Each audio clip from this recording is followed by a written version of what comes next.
Hello, everybody. Hi, Jonathan. I'm absolutely delighted to be welcoming everybody to another episode of the podcast, series Vina Talks and Life. Today, I'd like to actually start with a little plea, and that will be anybody who actually has been seeing and listening and viewing these otherwise amazing podcast episodes. I'd like you to send us your feedback. Any input, any suggestions, any pointers, please let us know. Any obviously ideas about topics. Probably I should also mention that what we do is completely unscripted. It's a complete free flow of a discussion, conversation. Usually the people I have on the episodes are people I know personally. I call friends, and that's not an exaggeration. It's really how I feel about them, and hopefully it's a mutual feeling, which is always nice. And yes, I think it's very important to have that exchange being natural. This exchange being something that comes from the heart, comes from lived experiences, comes from observations, and ultimately comes from everybody's sort of agreeing positioning, which is how can we make a change that's going to benefit everybody? And obviously, within everybody, there is a small, not so small sometimes, cohort that's called neurodivergent individuals who have got hearts, who have got quite some good brains, and they'd like really to feel even more involved and even more engaged with the workplace and should I say also the community and life in general. So going back onto the swing of things, Jonathan, I am proud to say he's 100% a friend. And also he's an individual member of GAIN, the group for autism, insurance, investment, and neurodiversity. As you know, the podcast series is done exclusively for GAIN. And yeah, I'm going to sort of kick things off by asking Jonathan to tell us a little bit about himself. And then we'll start with a few discussions. Yeah, it's really great to be here. I'm quite a fan of your podcast, Vina. I love the way you do things, and the guests you've had on so far they've been really dynamic. They've been really intelligent. There's been so much to learn, and tonight I think it's going to be slightly different, not quite as intellectual. Yeah, I don't have any medical training, any kind of qualifications. I am a reinsurance claims adjuster. I've been done that for about 20 years. Um, my autism diagnosis is a couple of years old now, and around the time I got my diagnosis, obviously quite late in life, I found Gain, and I found Gain on I think a diving festival. Hmm. And Vic Mazonas was presenting, and I was just so impressed. I was so impressed at the eloquence and the information, and hearing about this group Gain. Um, I became an individual member, and it was I've said it before, and it sounds very cheesy, but it was quite life changing because for the first time I found acceptance, support. I could learn a lot more. I could find other people pretty much like myself, and we've had some pretty good events, haven't we? The GAIN events, in-person events. There've been coffee chats. There've been online events. We had. I'm doing a plug here for the summer get together, which was great, and I'm sure we're going to do that again. Absolutely. Um, yeah, Absolutely. The Christmas get together as well. Perhaps I was not as impressive on the last sort of floor of well, on a rooftop, let's put it this way, which very, very soon actually became the bar yes, that's right. It was a underneath rooftop garden for 20 for a minutes. few Yeah. hours. But it was, I mean, for anyone who's watching, listening, and who might be interested and might just think, "Oh, is that really for me?" Um, it was such a great way to make real contact, meaningful contact. We're all in the same industries. We all have experiences that kind of relate to each other. We can exchange information. We can exchange suggestions and talk about our experiences and things like that. We can help each other, and it's the power of of a group of individuals is really quite amazing. Um, Gain, who then as a group will advocate changes, larger, wide-ranging changes within our industries to make things better, and we're a part of that. Each individual member, whether you're really active or whether you watch and listen, it's everyone has a very important role to play, last time we saw each other was an in-person event. It was just remind me again, it was the Insurance Families Network. Insurance Families Network, absolutely, yes, Together yes, with yes, Jane. the IFN. Yeah. And the subject was about parents, wasn't it? Parents of neurodivergent children. And absolutely. And that's, I suppose, as an organization, the IFN is absolutely fulfilling its purpose, which is we all lead busy lives. Some of us have got dependents, and obviously that adds another extra layer of things to do, things to worry about potentially, especially since, as we always say, neurodivergence tends to be a genetically sort of inheritable pleasure. Okay, neurodevelopmental condition, obviously, being widely defined as otherwise known as neurodivergence. But as a parent, you always worry. You worry about the future of your child. You worry about what that means for their life. When you are able to support, it's great. But at the same time, the question is always, how much can I support? How many hours in the day am I available? Of course, you have a career, you have things to do, and one side of your mind is always there, is always asking, am I doing enough? And what can I provide for this child, for this dependent, to be able to fulfill their own purpose and be understood, be accepted for who they are?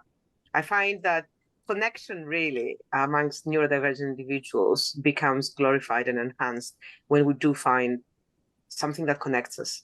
And of course, the condition in itself, the trait, the behavioral aspects are already indeed one massive tie, one amazing mutual sort of positioning. But of course, people who depend on you is an extra sort of parameter in this equation, and something that, because we know we are there for them, obviously enhances the responsibility that we feel. So the IFN is doing an amazing work in this space, and I'm absolutely honored that we, and on behalf of GAIN, basically speaking, we're part of it.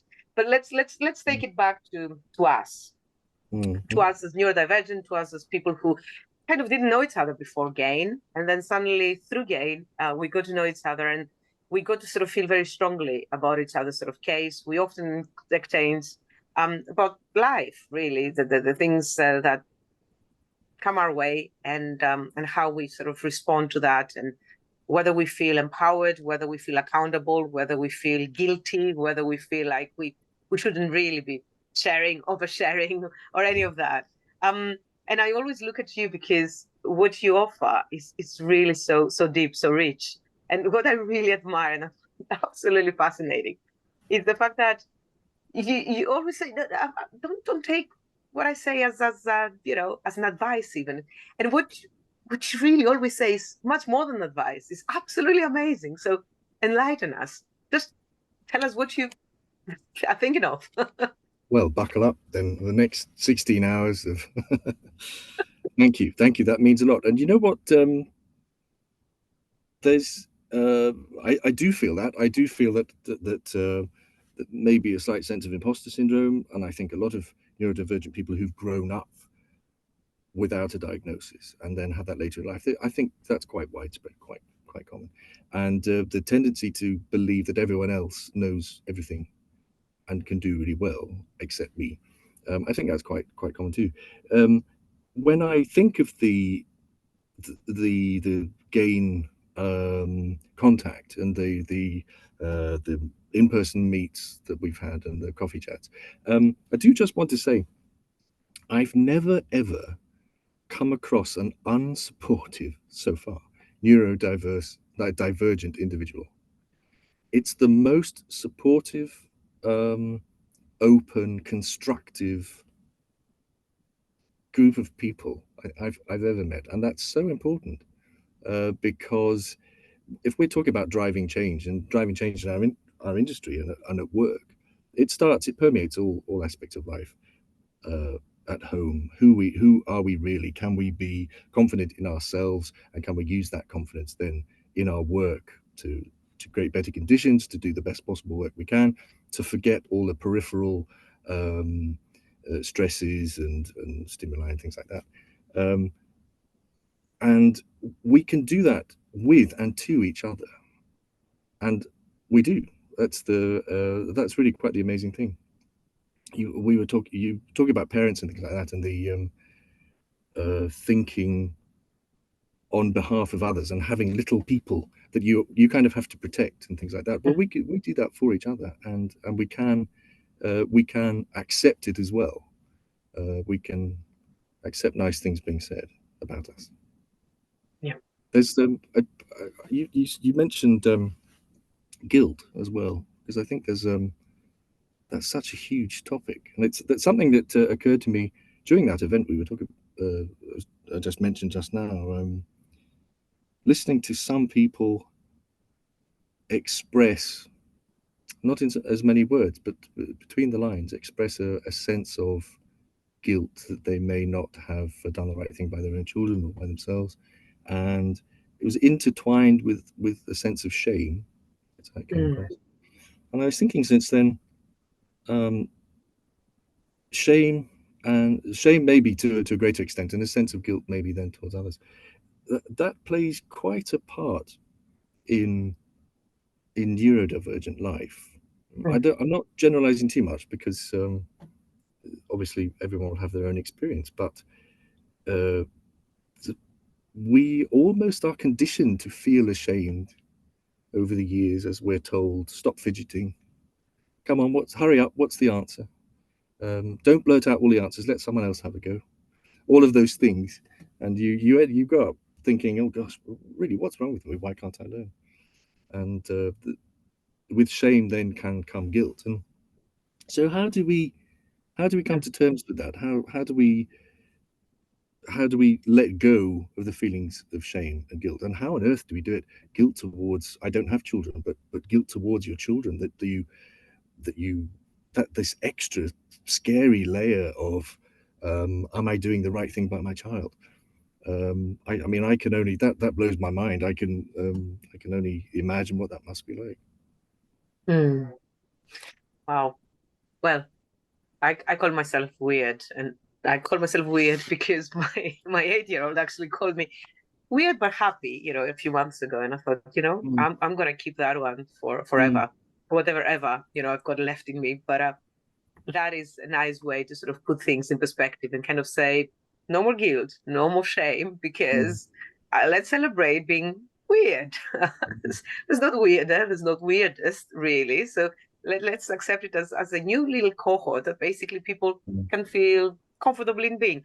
But, taking the joking aside, I find that shame and guilt will always be a part of how a neurodivergent person possibly means. And I do note what you said about really, it's not about generalizing. But when you're always sort of given some pointers, when you're always given some behavioral pointers, that was, don't be that, or be that, or can you not sort of come down a little bit, can you not show less energy?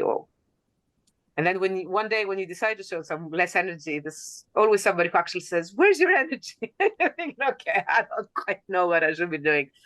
But I think that comes whether you are masking or whether you're not masking.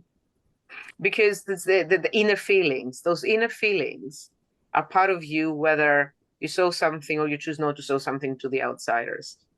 Because you're always comparing yourself. You're comparing yourself, I guess, to what we've been growing up with, which is called the norm or the average or the typical. I read somewhere where people obviously nowadays are trying to hone the language, kind of try and smoothening it out in the edges. Let's not talk about average. Let's talk about typical. It doesn't make any difference to me. What's typical though? And who defines typical? Yeah, I understand. Yeah, I know what you mean. Typical for me, and we touched on a point: neurodivergent people and language. It can be quite a tricky thing.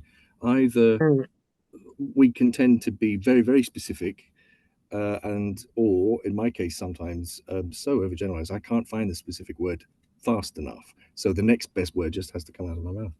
But with typical, because I've learned from other people that the word normal can be quite isolating, and it can have all sorts of connotations, and of course it can. The opposite of normal is abnormal, and we're not. So talking about typical, I was actually talking to my mum about this a few weeks ago.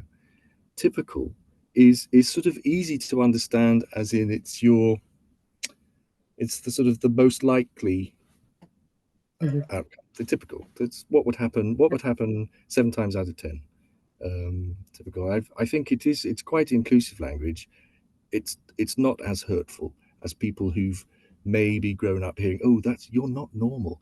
When you I quite like the fact that you mentioned weird. Let's reclaim the word weird, because if we feel comfortable doing that, it can give us confidence. Because yeah, for some people looking at us, we might appear a bit weird. It's our uniqueness, isn't it? And it's not typical. Weird is not typical. And why don't we celebrate that? Absolutely. Wow. Yeah. Sorry, I didn't want to sort of, catch you there, but I found it amazing when you said, let's celebrate that. And you know what? The more you celebrate something, the more it becomes part of you. The more it becomes, so much more approachable, so much more like, yeah, it's a word.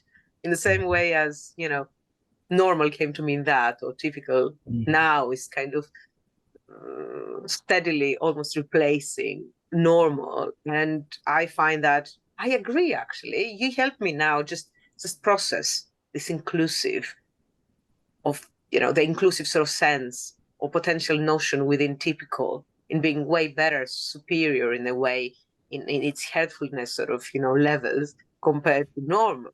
But I'm not satisfied with typical because, when I'm face myself in the mirror, I don't quite feel very typical. So, well, so no, yeah, I would happily go with weird. But then again, I'm not quite sure whether everybody would agree. Not about me. That I think I'll have consensus, but others about themselves. well, I think with if we're celebrating our own uniqueness, then we can interpret the words in the way we want, and we can use them the way we want as well, as long as we're always mindful of the fact that other people may not share that opinion. There's a gosh, ask the autistic person where is that fine line between the confidence in expressing yourself and having enough consideration of others. It's a constant challenge, isn't it? Am I doing it right? Am I doing the right thing?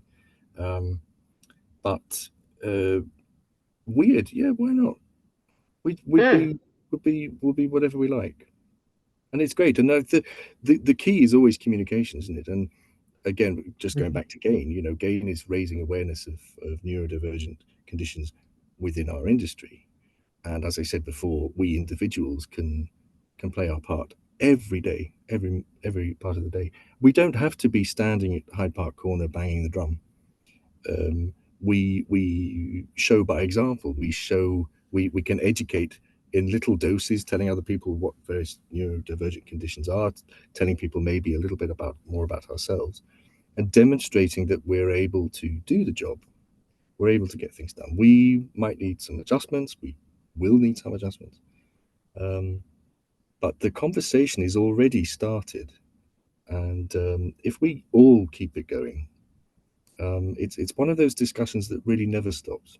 Any kind of diversity and inclusion, it isn't a box that's ticked and everything's good. We have to keep going with our weirdness. Yes, absolutely. And you know what? Nowadays, we're reading more and more about diversity and inclusion.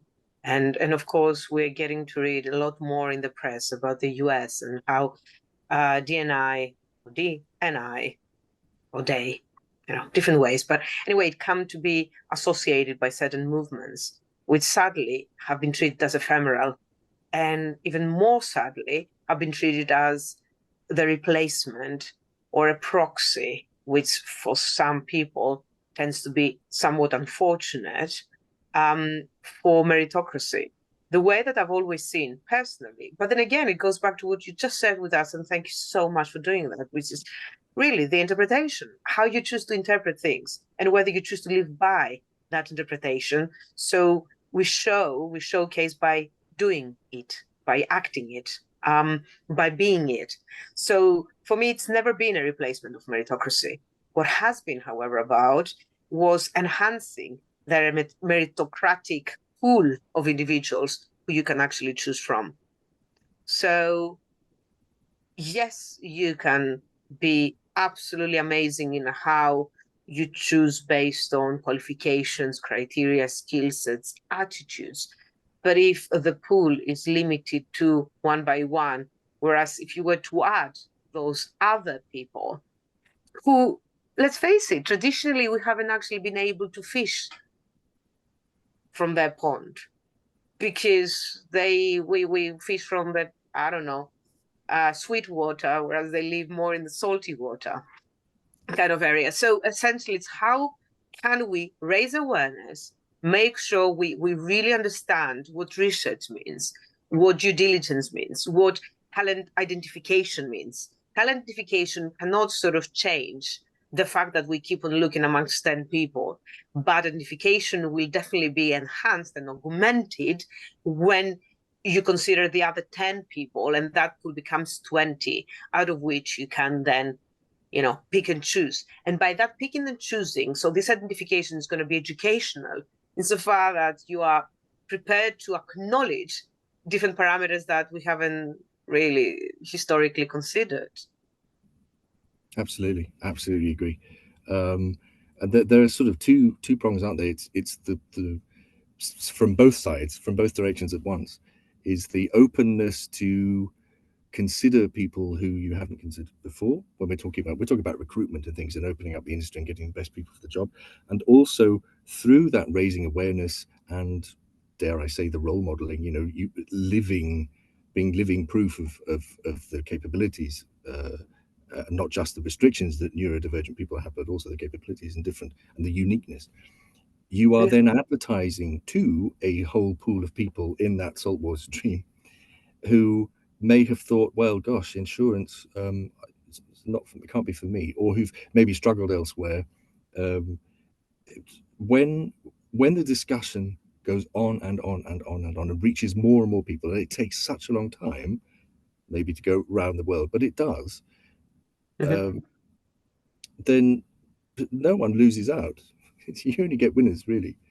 It's kind of education in a sort of non-patronizing sense.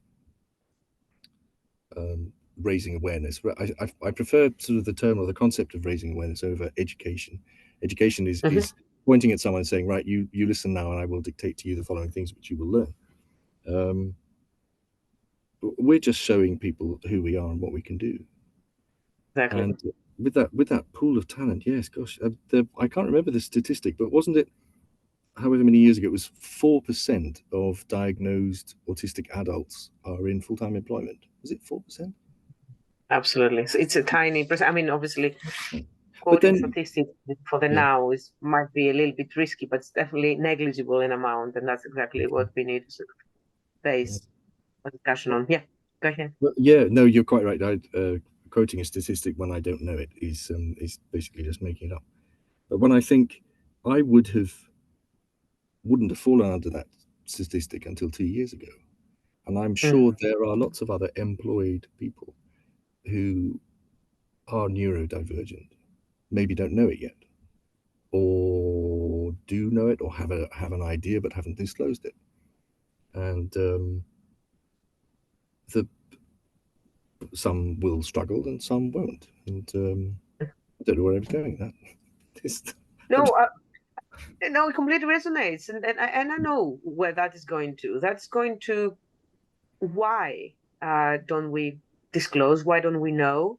Why don't we take the time to reflect and give ourselves the luxury, rather than of another fashion item, the luxury of me time and time to understand and get to know ourselves better and really identify what it is that makes us us.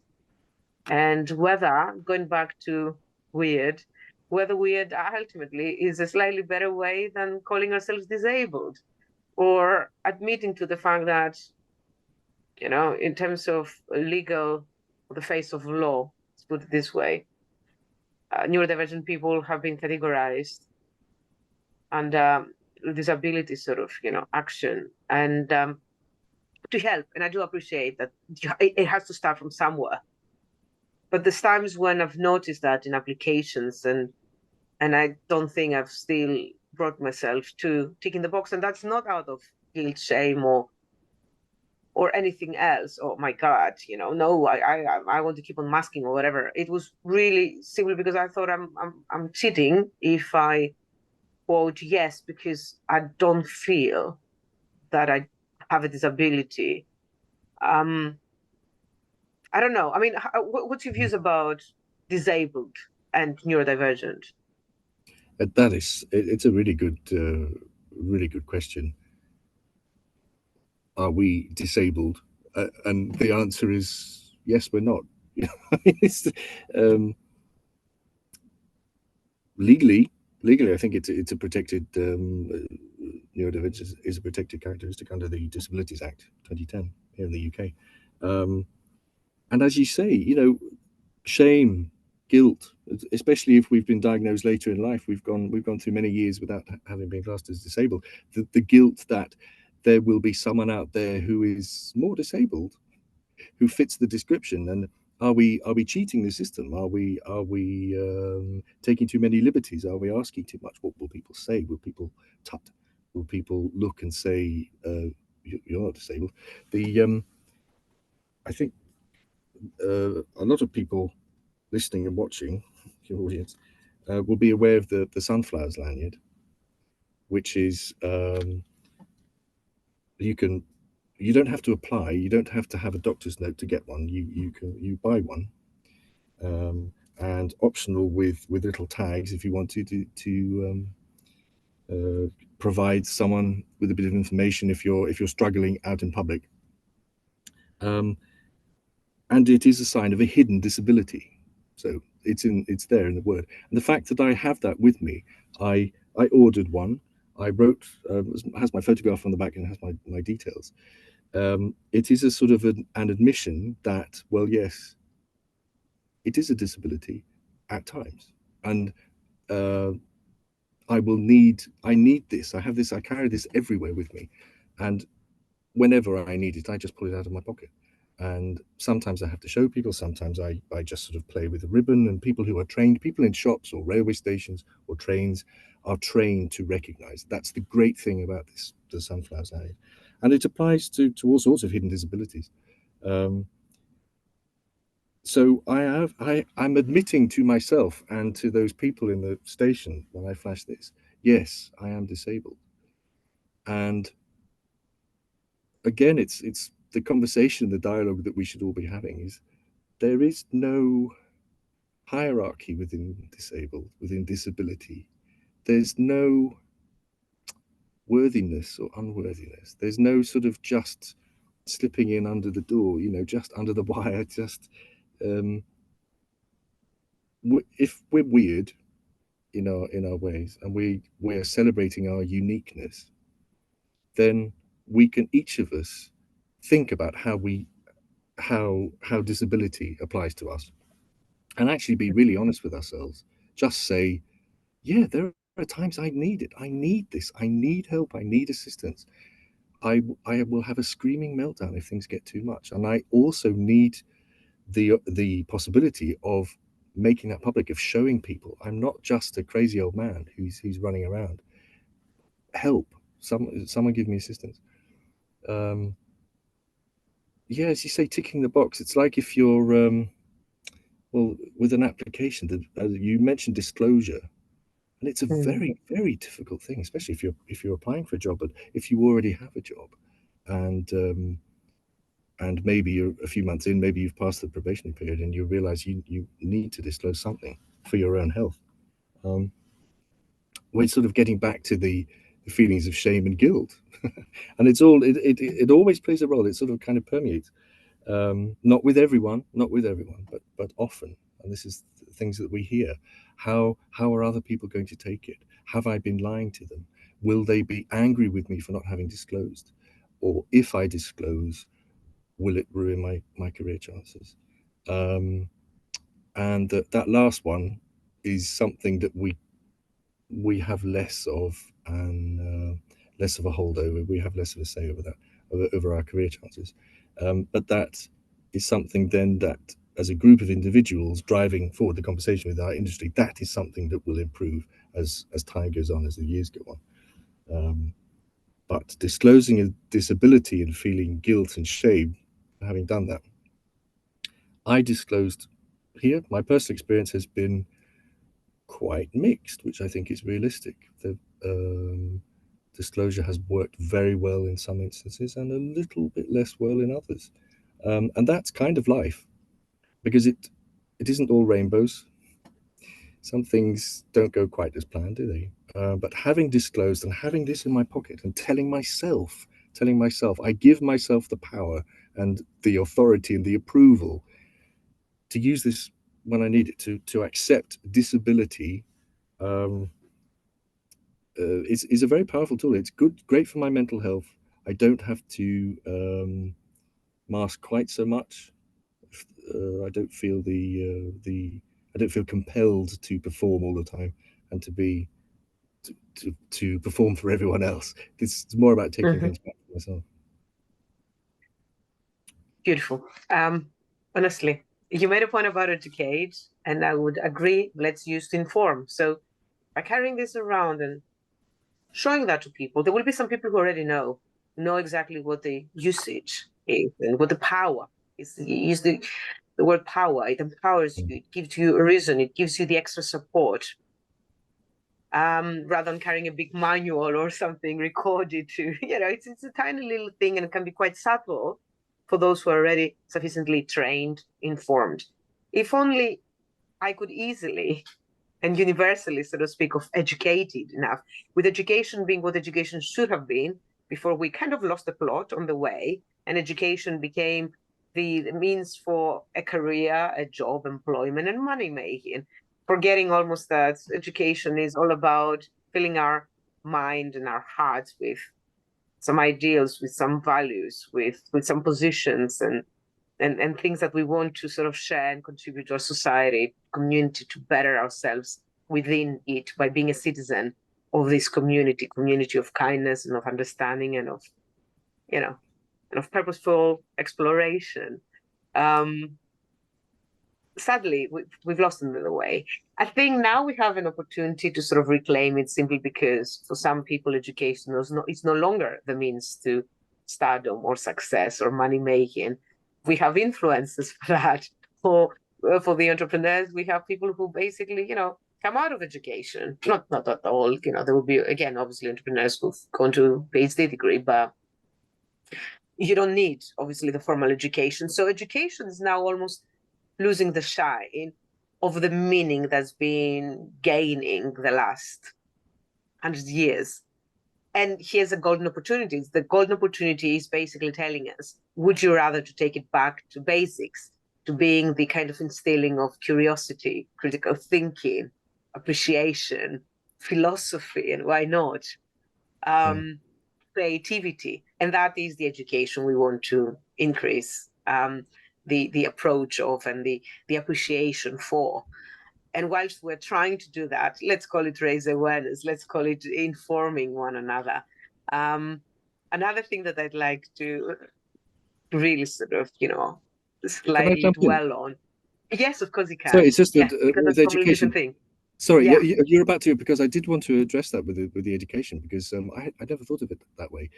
You were describing modern education as typical, and we're back to the typical, and it fits, one size fits most, and all the number of children and adolescents who then seem to fall through the cracks going through the years because they don't fit the typical pattern of education. I'm going to mention shame and guilt again, because that it comes back again. It's a circle that goes round and round and round. If we're celebrating our uniqueness and our weirdness, then we can reclaim education and go back to where we need to and where we want to in our individual cases. Go back to what makes us happy, what we need. We spend a lifetime, if we're spending a lifetime masking, being typical, learning in a typical fashion, the typical education, taking exams at the typical time, the same as everyone else, and then taking typical university entrance exams, and then finding a typical job, blah blah blah. It all keeps going. So if we carry our little sunflower lanyard with us, we give ourselves the permission to carry it. We give ourselves the permission to say, yes, I'm disabled. I'm also a little bit weird. I'm certainly unique, and I have strengths that most of you people don't have. We can be our own best friend with gain, and the support network of the individuals is incredible, because that's all you hear from everyone else is this genuine support, and there's nothing fake about it. Sincere, genuine appreciation for each individual and their own talents, and that's something we need to carry into the world. So I call it raising awareness, but with the education, why not do that? Do what you need, do what you want, and sort of be loud and proud about it. If you if you want to tell your employer the things you need, and if you've identified ways that you can improve things, be loud and proud. Shake things up a bit.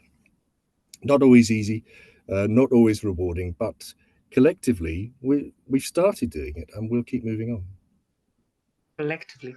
And you know what? Your introduction really allows me to resume what I was about to say, albeit in a different way, simply because you gave me also this bridge. And that bridge happened when you mentioned employer. And the point that I want to make in conjunction with education was career. I heard you saying that, people don't disclose, or they don't want to sort of go digging a little bit deeper in themselves, not to spoil the career sort of opportunities. And this is where we have to sort of pose a big question mark. Is that a career that we really crave? A career that's possibly typical, or a career that can be stained or spoiled or compromised by somebody disclosing or understanding that actually I've been writing badly because I'm dyslexic. And I'm speaking as the probably dyslexic person, when I didn't know the articulation of dyslexia, and I was going around thinking, oh my God, for the amount of money that we receive in this glorious sort of sector, we should know how to write better, completely disregarding the fact that some people were dyslexic simply because I didn't know. So I was lacking the awareness, and that's something that I've been very honest and critical to myself about, and awfully apologetic to the individuals who at the time I was approaching this way in such a inadequately informed sort of way. Are you saying you felt guilty? Guilty, absolutely. There we go. Guilt, but back to, I'll give the shame and the guilt sort of, topic. I need to let that go. I need to let it go. We all need to let it go. To this, but career is a big thing for me, honestly, because the way that I was able to connect with neurodivergence was through workplace transformation and career. I've always been a very passionate career person, very passionate. Like I would worry about everything. Like, so why am I not the person who's now jumping on the plane to go into the other side? Why have I not been the best? Why have I not been amongst the top 5? The center. I cared too much, and then things happen in your life, and you finally get the opportunity, possibly later than what I should have had it, or when I should have had it, when you ultimately reflect and you take a hard, long look at yourself and you start reframing certain definitions. And career was one of the sort of, definitions that I really awfully needed reframing as far as I'm concerned. And this is where the penny dropped for me. Career means a lot. Career is something that I'm extremely passionate about still, and I will forever, because that's something that's built in me. I want to give things back professionally. That's why I spend years and years in professional sort of training, professional being, and actively educated and all this. But so long as it means something that's quite anthropocentric as far as I'm concerned. It's not about the money that I add to the box. It's about how I do that, and whether that money has got an afterlife. I believe in professional career afterlife, in money-making afterlife. So does that go into this pot and then gets allocated to shareholders who become richer? And I have nothing against the capitalistic system. As an economist, that's the way, that's the system. But what ultimately I'd like to see is that the shareholders really, truly care. And this perennial maximization of individual gains really gets to be applied into things that then go to promote the society, go to, again, educate, /inform, /raise awareness about things, and be able to empower individuals to think so strongly and confidently about themselves to the point that then they cannot be but being collective.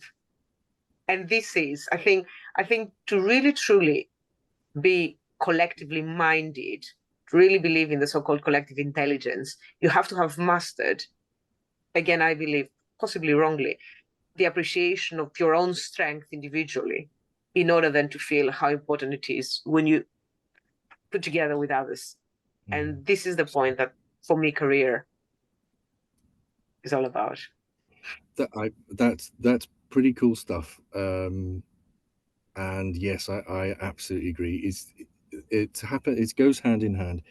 If you can learn to be kind to yourself, and you can learn to be kind to each other, and as I mentioned at the beginning, my experience of neurodivergent individuals is a level of support that you probably don't see in the typical neurotypical population. And it's wonderful. And yeah, it's not just shared experience. I think that's just the way we roll, quite honestly. And a career, listening to you speak there and thinking, well, I'm in a similar situation. Why aren't I CEO of what happened? What happened during the years? What went wrong? Well, we're back to the typical. If we were talking about a typical education, and maybe we can counter that. Maybe we can challenge the notion of typical education and do what's best for us. It's the same with career. And as you were saying, the typical career is making lots of money, getting that progression, lots of promotions, running your own company, being the top person possible, and having love and adoration, and having everyone fear you, and all these wonderful things. That's typical. That's a typical career. What we then can do for ourselves, we learn to like ourselves, we're kind to each other, and the way we learn, the way we raise awareness, we educate ourselves. Our career can be far more meaningful, as you just said, more than just money. And what do we make for the shareholders? Is what do we leave behind? How happy are we? How can we make a difference with others? And as I mentioned again at the beginning, we all do it. We all do it every day in every little way, and that's really great. And that's what we should keep doing. Be there for each other. Use a support network like GAIN, and have the advocacy. And in our little way, I was going to say we fight our own battles, but that sounds unnecessarily violent. We just make our own changes all the time.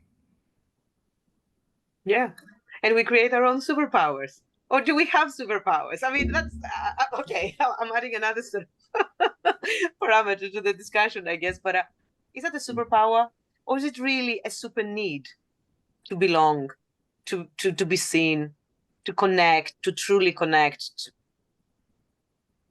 to be you, to be authentic?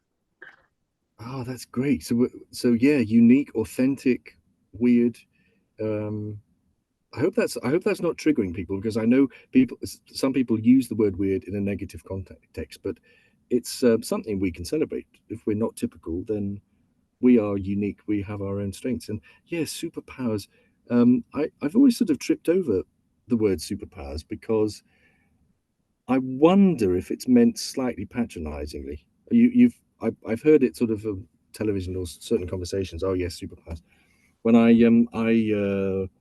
told a friend that soon after my diagnosis, autism spectrum condition, I diagnosed to a friend in Germany, and the friend said, "Oh well, what's your superpower then?" And I felt in that moment, I felt slightly taken aback. I thought, well, it's not really just about that.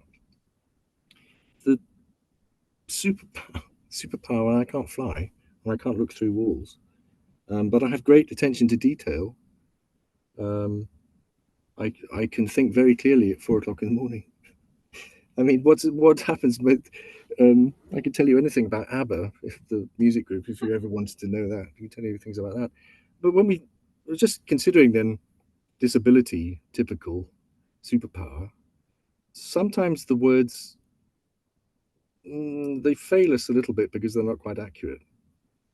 But that doesn't mean that we can't use them. So maybe we can. Maybe we should use superpower. Do we have superpowers? Well, not in that X-ray vision sense. But if we're celebrating our uniqueness, our own uniqueness, everyone's uniqueness, and we're raising awareness, and we're trying to affect change in the workplace, then yes, we can and should talk about what sets us apart from people, the things that we do really well, skills that we can bring to the workplace, skills that we have outside work. And I think it's quite tough in a typical world. It's quite tough to reframe your own self-image in a way that's really authentic to you, because the way we're kind of framed is to fit the typical world, whether we need it or not, whether we do fit. And if we can rethink who we are and our powers and our skills and talents and things, back to the pool of work talent, I think we can only improve things in a way. I'm sorry, my mind is like fireworks. Does anyone have this? Your thoughts are going off all over at the same time, but the whole discussion is kind of linked in. It's like a web of, we're back to career, meaningful career. If we find out what our skills are in our own unique sense, away from the typical, what are our skills? How can we use this? How can we use it to raise awareness? How can we use it to do a better job? How can we use it to create the career that we really want and live that career? In spite of, the adversities, and there will be typical situations that will be hard to master, and we don't always win, but we learn and grow on the way, and every time we do it. Okay, I'll say something that's completely off here, but you give me this idea, right? How do we redefine a career, especially in a sector that we both know quite well? Well, and that connects with leadership being more involved. So take the example of somebody who's done X role as an actuary, as an adjuster, as a strategist or business originator, I'd say, for myself. And you would actually work with headhunters, with employers who really are involved in recruitment, and you take their own job description and you sit down with a hat on, having done that for a long time, having already understood the dynamics, the tripartite relationships, that who gets the lion's share, and you kind of basically go, okay, so this is the job spec, let me rewrite it. And the more of us with these abilities, with this kind of unfiltered tendencies and this raw input, who meanwhile have gone through the stage of the guilt, of the shame, of the diagnosis, of the self-reflection, of the reframing, of the language, of being weird and unique and disabled, and taking the sunflower lanyards and showing to the world, to whatever that may be, or any of the above, delete as appropriate kind of modus operandi. And then you say, I'm going to rewrite it. And the more of us doing that, the more of these rewritten, reframed descriptions going through, the more of a real understanding about what a role entails and what really a role is all about in the way that our industry operates. And the more raw we are in the understanding and the acceptance of how things have been running historically, the more prepared we are, the more mature we are to change it. And that goes back to how, I guess, we started when you said, and I really thank you for your advocacy and for your allyship and your support of GAIN and really the rest of our individual members, because that's all about it. That's all about it, sharing one's opinions, one's thoughts. And we're creating this amazing jigsaw of uniqueness, but at the same time of lived experiences and observations, very important, that somehow we've amassed this courage, we're bold enough to share, to look straight into the eye and say, you know what, we're not perfect. And we're not superheroes, really, unless superheroes, again, are up for a redefinition. And they don't have to wear capes, and they don't have to climb walls, and don't have to do. They are just normal people who are trying to survive the day with dignity, with integrity, and with acceptance of people's differences. Or a person I got the honor of teaching lately said to me, of differentiation. Why difference? Difference almost sets us apart. Let's call it differentiation. I love that too. Anything. Perfect. Thank you, Jonathan. Thank you so much for being here today. Honestly, that means a lot to me. It's been an absolute pleasure. I've loved every second. And everyone, subscribe to Gain newsletter, take part, live that change. You'll have a lot of fun. And join us the next. So when's the next social? Definitely not summer, right? Like, come on. I mean, certainly summer, but in between Easter, are we doing something in Easter? Yeah, it's about time that whoever's planning these things gets his bum into gear. Yeah, why not? Let's have April. I thought April maybe, if the weather's nice, get together, something a little bit more often. People felt very comfortable last time. It's a nice, very safe space to just share and meet other people. Maybe get something off your chest, maybe learn something, maybe just make a new acquaintance, maybe make a new contact. Yeah, all right, let's do that. Great. It's in the calendar. Thank you very much. And thanks everybody for watching or listening, depending on the medium. So until next time, bye-bye.